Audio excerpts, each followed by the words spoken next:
Hi there. So one of the most common questions I get from carpet installers is, can you row cut a head seam or a cross seam? Well, I'm about to show you. Coming up.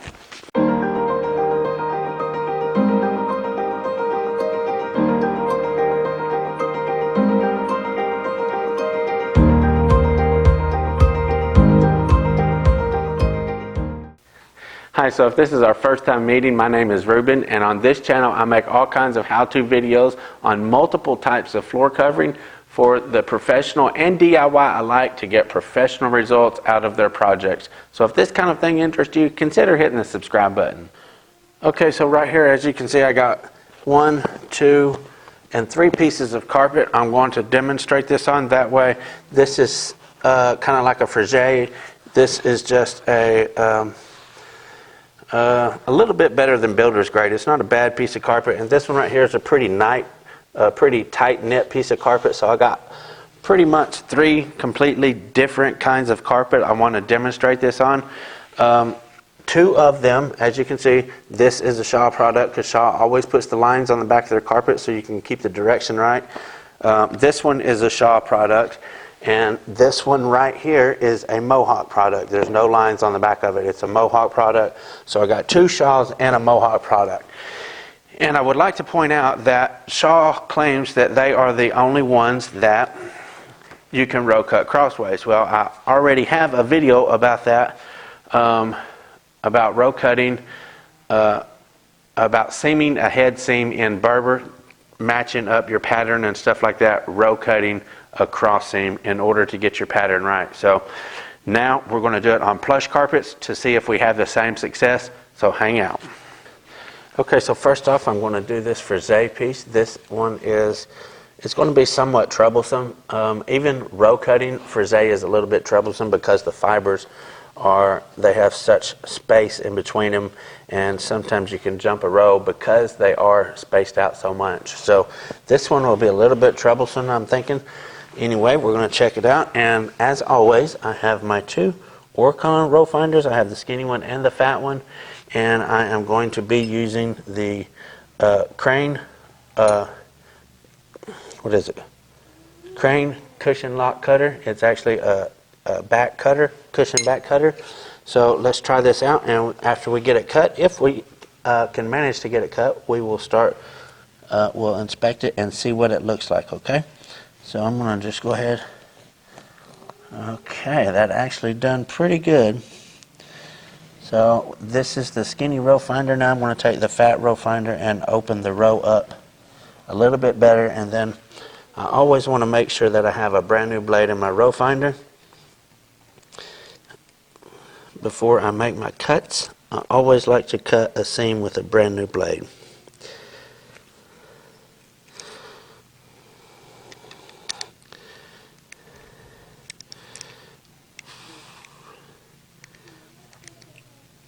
Okay, so I am using this piece, so I'm going to use the blade on this side of me, okay? Let's see how this does.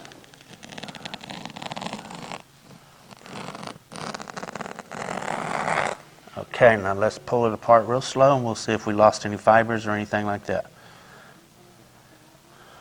Okay, I think that done pretty daggum good. Look at that. So I'm going to get you real close right here, and we're going to examine that, okay? Let me get real close. Okay, there we go. So look at this.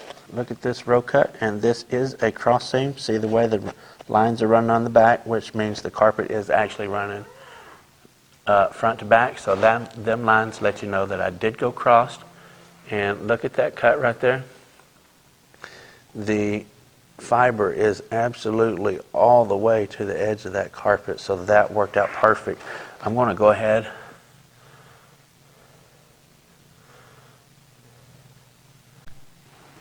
so what I'm going to do is move this piece, and I'm actually going to make me another cut, and then we'll see how it connects to this one, okay? Like just as if I was doing the same. We'll see what happens here. Let's see here.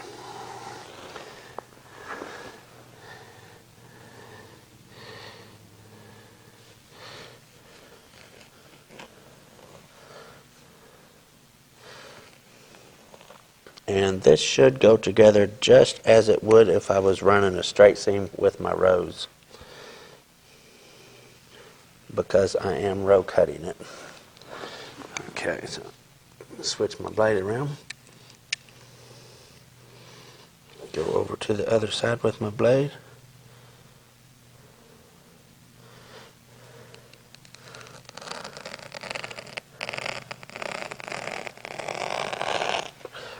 Okay, let me cut this off here. Okay, so I'm going to take this piece that I row cut and stick it onto this piece that I row cut, and let's see how it goes together right there. Okay, I think that is beautiful. I'm not going to make the seams, I'm just going to push them together here, and hold that with my knees a little bit. Look at that. That went together absolutely beautiful. And this is, even rubbing this way, this is the carpet that I actually did the demonstration on, row cut versus straight edge. And even row cutting this crossways, it done beautiful. It had we straight edge this would not have been that nice. That absolutely goes together perfect. That's an absolute perfect way to get a head seam, is row cutting. Okay, I'm going to actually turn this direction. Now this is, let me look at this again. See here? See the lines? See the lines? Right there and right there, to let you know that I am crossways. Oops, let me bend that back down. Okay, now let's take a look at this direction. This should absolutely be perfect. Look at that. You would not find that head seam. Actually, somebody said the other day, what seam can't you see? You row cut your seams like this, you won't see them, especially in this type of carpet, unless naturally if you run them against the light. Okay, now with that one done, this is another Shaw product, and this one has the really soft nap, real soft fibers. Sometimes this stuff will even give you problems making a seam running parallel with the nap, because the fibers are so soft you can actually jump across the fibers and not know it. So let's go ahead and see if we can manage to row cut and get this seam to look really good. This one is, I'm going to say, is going to be a little bit tougher. It actually felt pretty good right there. Okay, I think we're going to be okay. Right. Since I only made that one cut with this, I am going to keep my same blade.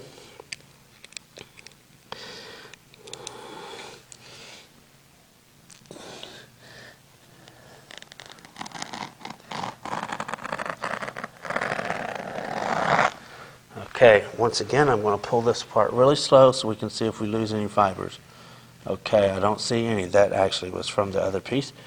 I don't see any right there. Let's get really close here and examine this edge. Okay, now we got her zoomed up there, and let's take a look at this edge. As you can see right there, we absolutely have fibers all the way to the backing of the carpet. That worked out beautiful once again. And again, this is a Shaw product. Now let's look at that. Look at the edge of that. You can't get the fibers no closer to the edge than that right there. That is absolutely all the way to the edge of the backing. That will make a beautiful seam. Okay, now with that being said, I'm going to go ahead and make me another cut on the opposite end and stick it up there, and we'll examine the seam. We'll put it together just like we're going to make a seam again, and we'll see how it turns out. It's actually not too bad to run a seam crossways.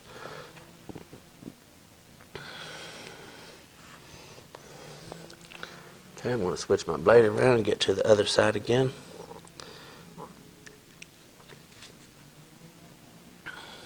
Okay.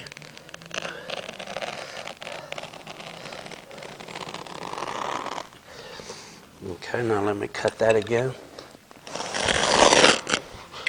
Oh boy. I need to change my blade in that for sure. Okay, now this is cut and this is cut, so I'm going to switch that around right there. And that should make a beautiful seam. Let's take a look at that and see what it looks like. Okay, looky there.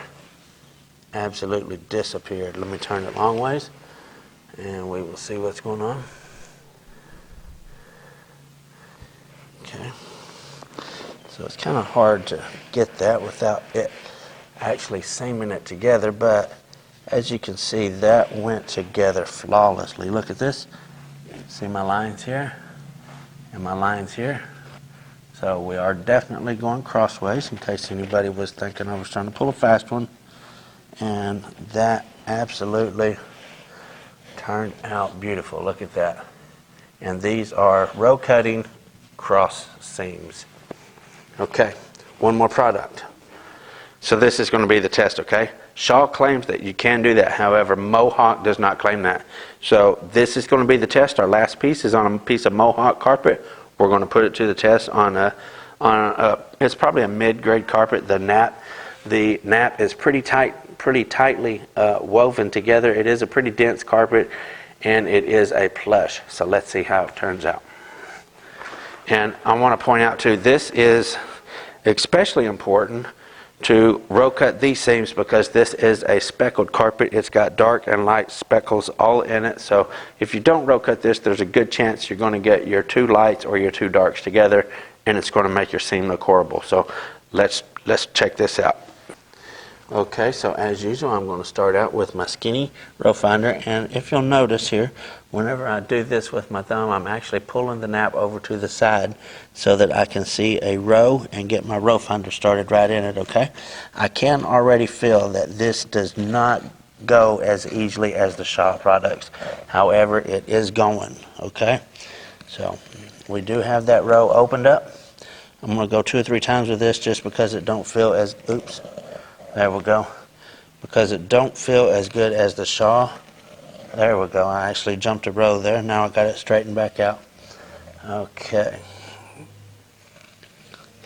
Now, since I got that opened up with my skinny one, I am going to take my fat one and open it up even more, and then I will make my cut.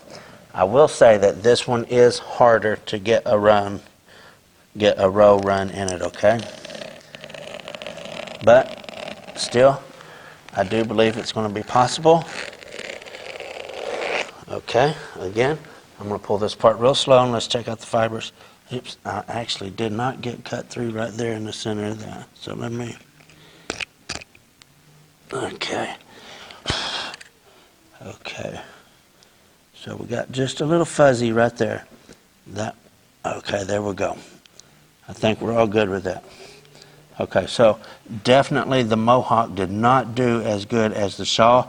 However, I do think it's still going to make a really nice seam, okay? Let's zoom in on this one and check it out in great detail too.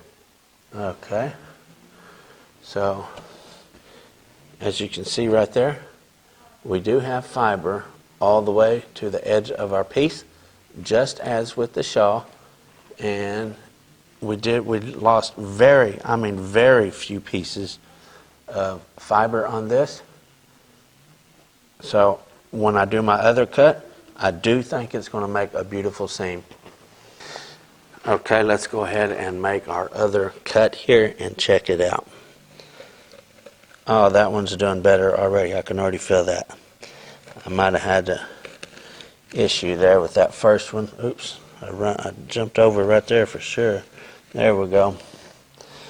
It definitely is a little bit more challenging to do this with a Mohawk carpet rather than a Shaw. So you guys keep that in mind. But again, it is possible because I'm doing it right now, and it's going to be a beautiful seam.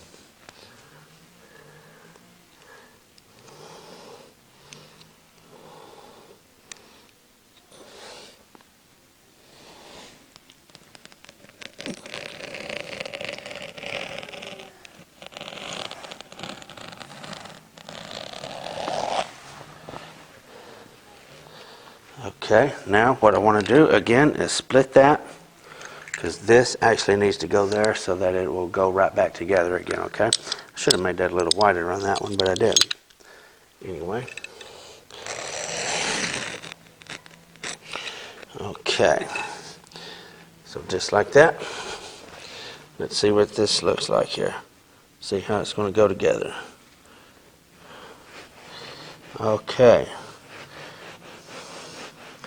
So it looked like it went together just fine.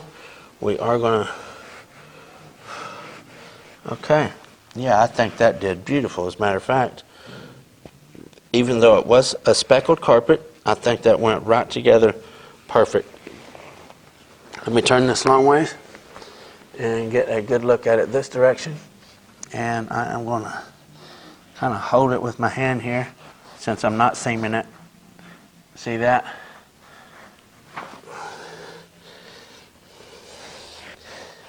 Okay. That done it again. That is just as good as the shawl when it goes together. Whenever you get it cut, it is a little bit more challenging to get it cut, but when it does cut, it goes together just as good as the shawl products. Okay, so there you go. We'll scoot on down. We'll examine the whole thing here. Just because this one was a little bit rougher, we'll spend a little bit more time here. As you can see right there, it looks beautiful. We're going to come on down here, pull it in and rub it. Now, if I was putting these together, I wouldn't have to worry about holding them, but just for the sake of the video, I am not going to make these seams. I'm just going to hold them together, and you can see plainly that looks beautiful, okay? Look at that. Okay, I think the point is proven. Okay, so as you've seen, both of the Shaw products row cut for cross seams very well, went right back together very well. The Mohawk carpet was actually a little bit tougher to get a row run in it crossways. However, once I did get the row run in it and row cut crossways, it did go together just as good as the Shaw product, but it was a little bit more challenging getting it cut crossways. Okay. So, question of the day. I know. But Ruben, why the questions all the time? Well, since I've moved here from Arizona, I've not been able to find a lot of my products that I was using in Arizona that I really gotten used to. So, what type of seaming tape do you guys use? I was using the Oricon K20 whenever I moved out there, and however, whenever I got out there, I switched to the Powerhold 250, and I really love that tape. I'm back to the K20. But I would much rather try something else, okay? So hit me up in the comment section. What seaming tape do you guys use? So if you like this video and you want to continue to see more videos like this to help you on your job, to help you at your projects, smash that like button. Hit me up in the comment section. That always helps promote my videos, helps more people see them, helps. And obviously, the more people that see them, the more people that's getting helped, and the more people that is benefiting from them. So smash that thumbs up button and hit me up in the comment section. Thanks for tuning in. FBS. Bleh. Thanks for tuning in. FBSB's out.